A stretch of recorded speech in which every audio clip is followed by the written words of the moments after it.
I wanted to begin our colloquium by asking some important questions. How will the heirs of intermarriage change Judaism? Can you be Jewish and rather than Jewish or? Can the Jewish world handle half Jewish? Or is being half Jewish no big deal anymore? These and many more questions arise when you pose the question we put in the title of the colloquium, half Jewish? And you can say it many ways. Half Jewish? Half Jewish? The articulation makes a difference. But behind these questions, before these questions, there's an even more basic question, and that is, what does it mean to be Jewish? If you define yourself as half something, what is all something? Is it a cultural identity? Is it the language one speaks? A set of religious beliefs and practices? A family heritage, an evolving civilization? Is it a genetic calculus? An ethnic identification that begins to sound racial the more and more we explore it? Half Jewish, a quarter Jewish? The answer is, of course, it's all of the above, and it's different for different individuals. Without a pope or a Sanhedrin, there is no one Judaism that can impose itself on everyone. Intermarriage has always been part of Jewish life, from the welcoming stories of Ruth and Esther, to the prohibitions of Deuteronomy and the Book of Ezra, to the modern global Jewish visual diversity that could only have been the result of genetic mixing. For the last generation of 40 years, intermarriage has been a significant reality in American Jewish life. From a quarter of marriages involving Jews in the 1970s to fully half of marriages involving Jews for the last 20 years. There are now thousands and thousands of partnerships and families that have been created, and there has been a lot of ink spilled on what should be done to address the situation. This weekend, we turn to look at the next generation, the tens of thousands of children who have been born with roots in multiple cultures and faith traditions. Even if, in the maximal wishes of most organized Judaisms, the non-Jewish partner converts, non-Jewish grandparents, family memories, cultural inheritance still remains. Some might accept and celebrate the, quote, half-Jewish label. Others might reject it very strongly. Some of the heirs of intermarriage claim no affinity with Judaism. Others identify completely, and many are someplace in between. If the American Jewish community wants to grow and to thrive, here is a population who, despite experiences of rejection, can nevertheless be willing to learn about who they are as they become who they will be. The question is, can we do better at understanding who they are, what they want and need, and how we can celebrate them as part of our Jewish family? Now, the challenge of the heirs of intermarriage begins with their parents' partnership. If we want to face the realities of these heirs, we have to understand a basic reality when it comes to their parents. And that is, intermarriage is inevitable in an open society. That's the backstory. That's the setting we have to understand. The American Jewish community is finally emerging from intermarriage denial. There was a hue and cry at the 1990 National Jewish Population Survey that showed that half of marriages involving Jews were to non-Jews. Now, at the root was a reasonable concern. What will happen in the future? How will the children be raised? Will they identify with the Jewish community? Unfortunately, the dominant attitude for too long, and still among far too many, is prevention. Be it condemnation, rejection, pressure, even attitude or rhetoric. And after 2 decades of prevention, intermarriage rates are about the same. And at what cost? At what damage to the Jewish connections of those families and partnerships formed over that time? The old story was, a man brought home a Native American woman as his fiancée, and he wanted to introduce her to his Jewish mother. He said, "Mother, I'd like you to meet my fiancée. Her name is Running Deer."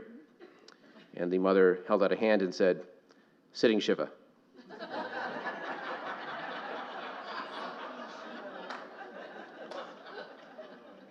That was the response. You're dead to me, forget it, goodbye. It's not like that today, in most cases. Not all, certainly, but in more and more cases, synagogues are more welcoming. When our founding rabbis in humanistic Judaism, Rabbi Dan Friedman and Rabbi Sherwin Wine, were working in Michigan and Chicago, they were doing 100 weddings a year. Sometimes 4 weddings in a weekend, 5 weddings in a weekend, because they were the only ones willing to officiate at intermarriages. In the 1970s, a new organization was formed called the Rabbinic Center for Research and Counseling. Didn't say intermarriage in the title. It was the secret list of rabbis who would do intermarriages. It wasn't published anywhere. You had to call a number and get the list mailed to you of who would do these ceremonies. And I mean, that was the attitude. It was a secret, and the rabbis didn't want it to be known. Some of them would only marry you in their study, not in a public ceremony. Well, that world is very different. I am nowhere near as busy as Dan Friedman and Sherwin Wine were back in the day, because there are plenty of other rabbis who are willing to officiate at these ceremonies. I'm still busy, but not as busy. And certainly many more congregations will accept these families as members. But we still have a way to go. In 1995, the Leadership Council of Conservative Judaism issued a statement on intermarriage, policies and approaches. They said, "We subscribe to a 3-tiered approach to intermarriage, beginning with attempts at prevention, then the promotion of conversion, and finally, when prevention and conversion fail to occur, keruv, involvement, welcoming to the mixed family." So after you've tried preventing the marriage, and then changing the objectionable part of the partner, if neither of those work, then do outreach. Or consider the title of a 2003 publication of the Federation of Jewish Men's Clubs. Listen to the title. "Let's Talk About It. A book of support and guidance for families experiencing intermarriage and for synagogue leadership." It sounds like a drug addiction. Let's talk about it for those families experiencing this phenomenon. Conservative rabbis and cantors are prohibited from officiating or co-officiating at intermarriages, and only Jews may be members of conservative congregations. And this part of the 1995 statement I have to read verbatim. "Intermarriages should not be publicly acknowledged in any official synagogue forum. Congratulations may be extended to the parents or grandparents of a child born to an intermarried couple, provided that the child is Jewish, i.e. born of a Jewish mother. Or in the case of a non-Jewish child, if both parents have committed themselves to converting the child." Think about the implications of that for new grandparents who want to kvel over a grandchild. Now, the statement does conclude more positively. "Sensitivity should be shown to Jews who have intermarried and their families. We should offer them opportunities for Jewish growth and enrichment." Wouldn't have said that 20 years before. Now, the Reform movement can be more welcoming to those joining on the congregational level, even though still sometimes their official pronouncements could use some massage. The Rabbinic Association is still officially opposed to officiation, but there's no penalty if you do. And so a number of Reform rabbis, and a growing number of Reform rabbis, will officiate or even co-officiate. In fact, that's how I met Rabbi Mafik, who's on our panel. Her husband, also a rabbi, Rabbi Mafik, contacted me because he had heard that I also would officiate at intermarriages in the city, and he wanted to talk basically professionally, but also collegially. And it was a wonderful outreach and connection that has borne a lot of fruit. But that's the positive side of building community of open-minded people. Now, in 1982, the CCAR rejected co-officiation, and I have to share the language of this as well. In 1909, and again in 1947, and in 1973, the Central Conference of American Rabbis declared its opposition to the performance of mixed marriages by its members. Mindful of these prior resolutions, we now call special attention to the most flagrant form of mixed marriage, co-officiating with non-Jewish clergy, and publicly repudiate that practice. And even in the year 2000, their endorsement of officiation at same-sex ceremonies made sure to specify that the relationship of a Jewish same-gender couple is worthy of affirmation through appropriate Jewish ritual. Now, I am not blasé about the concerns about future generations that led to some of this, and I am not bringing up these details to criticize other movements on areas in which they are improving, and their good faith efforts to do what they believe is right, even though we in humanistic Judaism have been much more accepting for much longer.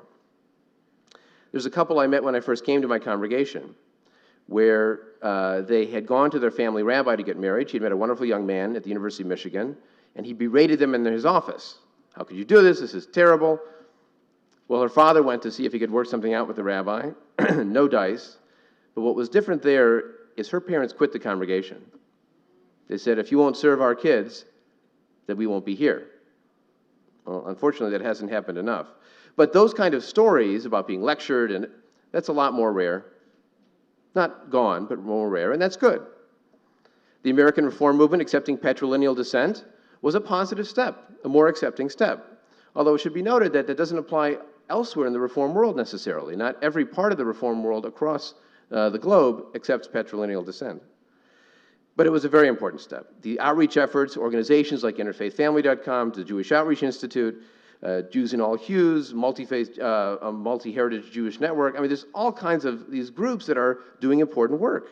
The world is different today. We've not yet seen all of the positive impact of these organizational steps, as Paul Golan will talk about a little bit later.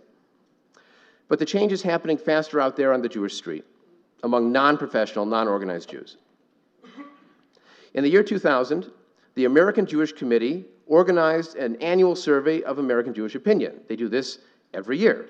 But in the year 2000, for the first and to my knowledge the only time, they included a series of questions on intermarriage.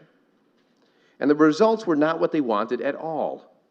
It showed the American Jewish public is far more accepting than the leadership of the reality of intermarriage. They asked, would it pain you if your child married a Gentile? 39% said yes, only 39%. The best response to intermarriage is to encourage the Gentile to convert to Judaism. Only 25% agreed.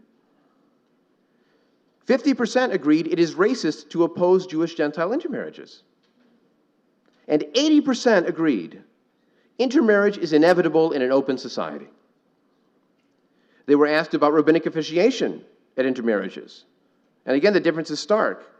When given the choice between choosing to not officiate at all, to only officiate if there is no Gentile clergy, or to co-officiate with Gentile clergy, 22% said the rabbi should refuse, 15% said they should only do it alone, but 57% said their rabbi should co-officiate, and 5% weren't sure. But if you want evidence of how the Jewish establishment responded, they didn't ask those questions again. And if you go on their website and you look up that survey, the results are there, but they're garbled on the page. It's almost the only part of that survey that looks like that. And it's looked like that for the last, I check back every couple of years, it's looked like that for the last 10 years. Now you can sort of decipher what it is. I've taken the data and made a chart for presentations I've done. But it's just not easy. They don't want you to know what the people out there believe. Now, why these differences between the organized professional Jews and the lay Jews? I would guess that most of the respondents to the survey have seen in their own family, even their own children, that intermarriage is inevitable in an open society. That marrying Mary or John was not painful because Mary and John are wonderful and nice people. They wanted a rabbi, hopefully their rabbi, to be at their child's wedding, even if they're marrying John or Mary. And they want a positive and a Jewish connection for future grandchildren who will be coming from this partnership. You see, the wedding couple doesn't need a rabbi to marry them. They can go to Las Vegas. They can go to a justice of the peace. Today you can get a friend ordained on the internet for $25. I know someone that ordained their cat on the internet. In many states, and a friend can register for the day and do the wedding. Or they could just not get married at all and be together and have a family. They're in love. They're building a life together with or without Jewish endorsement. Many of them want a Jewish endorsement. They come to a rabbi. They're asking for a positive connection.